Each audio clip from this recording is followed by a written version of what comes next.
இந்த 2025ல் முதல் recipe ஸ்வீட்டோட start பண்ணலாமா? செட்டிநாடு ட்ரெடிஷ்னல் ரெசிபியான உக்காரை தான் எப்படி செய்கிறதுன்னு பார்க்க போகிறோம்.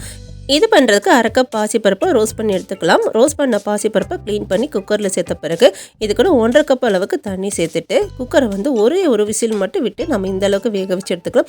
அடுத்து பேனில் துருவி வச்சுருக்க 1 கப் அளவுக்கு வெல்லம் சேர்த்துக்கலாம். கூடிய அரை கப் தண்ணி சேர்த்துட்டு வெல்லத்தை கரைச்சி மட்டும் நம்ம எடுத்து வடிகட்டி வச்சுக்கலாம். அடுத்து இன்னொரு பேனில் 3 டேபிள் ஸ்பூன் போல் நெய் சேர்த்துக்கலாம். இதில் 10 முந்திரி பருப்பு சேர்த்துட்டு இதை நல்லா ரோஸ்ட் பண்ணி தனியாக வச்சுக்கலாம். இப்போ இதிலே வந்து 1/4 கப் அளவு ரவை சேர்த்துட்டு ரவையை நல்லா ரோஸ்ட் பண்ணி எடுத்துக்கலாம். இப்போ இது கூடயே வந்து 1/4 கப் அளவுக்கு துருவின தேங்காய் சேர்த்துக்கலாம்.